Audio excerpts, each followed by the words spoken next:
tua parceria com o Hermínio Belo de Carvalho começou de forma inusitada, numa Foi. agência bancária. Como é que foi essa história, Paulinho? Eu trabalhava num banco, né?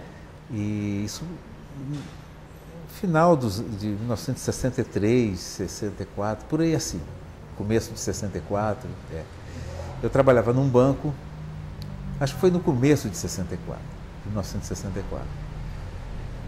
E o Hermínio chegou, era uma sessão na sobreloja, né? E eram poucos funcionários e um movimento pequeno, né? A sobreloja, o movimento era muito pequeno. E eu trabalhava numa mesa, né? Afastado assim do balcão, e ele, quando ele chegou, ele falou com um funcionário que recebia as pessoas no balcão, assim, lá, para saber o que queria. Acho que ele queria fazer um pagamento, não me lembro. E o funcionário foi ver, né, a solicitação dele lá, né, tudo, e ele ficou sozinho no balcão, né? E eu olhei para ele, eu falei, eu conheço essa pessoa de algum lugar, né? E fiz uma coisa que eu não costumava fazer com ninguém, que era abordar uma pessoa para perguntar, acho que eu te conheço e tudo assim. E eu não sei como foi isso, eu sei que eu fui para ele, não sei se é porque o funcionário estava demorando muito também, mas eu fui falar com ele, eu falei, ó, tudo bem, como é que você está? Olha, eu vim aqui falar com você por isso, porque acho que eu conheço você de algum lugar, né? E ele falou, você faz música? Eu falei, eu toco um pouquinho de violão e tudo. Mas até aí ficou aquela, mas quem? Você quer? Eu falei, meu pai é músico, toca com o Jacó. Quando eu falei isso, meu pai toca com o Jacó do Mandolim, ele falou, então eu já sei de onde é da casa do Jacó. E aí a gente começou a lembrar isso, que em 1959, entre as inúmeras reuniões que o Jacó fez na casa dele, ele fez especialmente uma reunião para receber um grupo que vinha de Recife. E foi ali que eu me lembrei, olha só que coisa, eu não falei com o Hermínio, né? Porque eu era ainda um adolescente, assim, tudo, e nem fiquei na sala, eu fiquei do lado de fora, era tanta gente que eu fiquei do lado de fora, vendo da janela, eu assistindo a reunião deles, assim, da janela, não é? E foi isso que nós nos lembramos naquele momento, né? E aí o Hermínio me convidou para ir à casa dele, e eu fui, e foi meu primeiro parceiro, porque ele me pediu para tocar e tudo assim, aí eu toquei um pouquinho para ele, mostrei uma música que eu fazia para os blocos lá, um bloco que nós tínhamos lá na Vila Valqueire, aí ele me deu 2 letras nesse dia, eu me lembro. Ele me deu 2 letras para musicar, entende? E eu fiz as músicas e não gravei. Logo quando eu comecei a gravar e tudo, essas músicas ficaram assim meio que esquecidas, né? Elas foram gravadas anos depois pela Elisete Cardoso, né? Era uma valsa, e pela Isaurinha Garcia, né? Num disco que o Hermínio fez. Acho que por volta de 1970 e tudo assim, aí a Isaurinha gravou, era um chama do Videodó e uma valsa chamada Valsa da Solidão, que a Elisete gravou.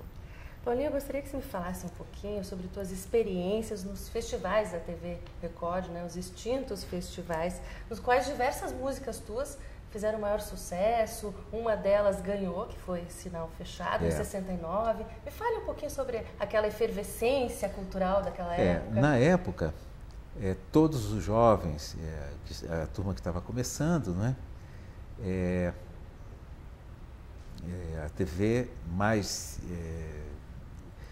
que tinha assim, um alcance maior era a TV Record, né? E a TV Record começou a promover esses festivais. Primeiro teve um festival numa outra televisão, mas nesse primeiro ano que eu participei, em 1965 teve um festival, mas não foi na TV Record. Aí, em 66 é que começou aquela onda grande realmente dos festivais, né, de maior repercussão e tudo assim, porque foi um festival que foi lançado a banda, a Disparada, não é?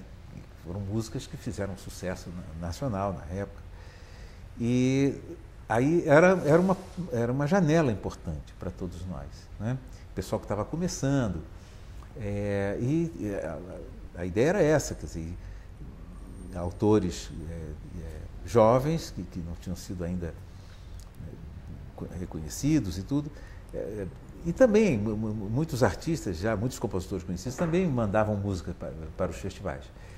E nós fizemos isso, quer dizer, uma geração assim jovem que estava começando, que aproveitou essa oportunidade para poder divulgar aquilo que estava fazendo, não é? Isso foi muito importante para mim. Acho que acredito também que para muitos dos meus colegas da turma dessa geração e tudo assim, que teve nos festivais uma oportunidade muito legal. Você aniversaria neste mês de novembro, né? São mais de 40 anos de carreira. São 46. 46 anos, bem mais que 40 anos. De 46, né?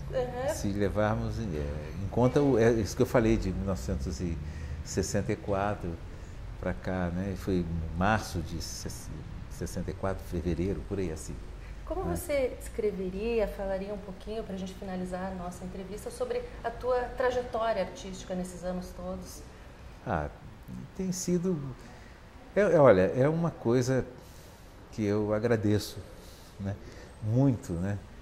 É a oportunidade que eu tive de conviver com tanta gente, de conhecer tanta gente, de poder mostrar uma coisa que no começo eu não acreditava muito, como eu falei, não é? Achava que ia ter uma outra profissão diferente, tudo.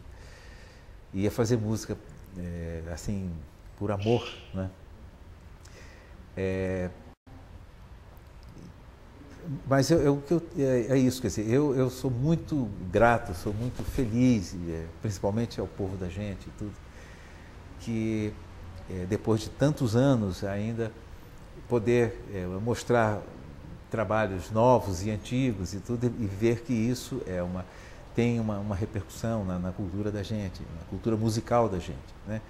Eu fico muito feliz, assim, por exemplo, conhecer, depois de tantos anos, né, um grupo jovem, como esse grupo aqui de Curitiba, né, a Orquestra de Base de Cordas, né, de Curitiba, dirigida pelo João Egashira, né? Então eu fico feliz com isso, de ter essa oportunidade. Isso estimula ainda mais a gente, né? Se eu fosse contar tudo que eu vivi, assim, a gente ficaria aqui... Você podia fazer um documentário, né? Poderia fazer. Aliás, já fizeram um documentário comigo, mas não tinha nada disso. Obrigada por sua entrevista. Foi um prazer conversar com você. Tá bom, muito obrigado. Um prazer também. O Enfoque fica por aqui. Até o próximo programa. Tchau, tchau.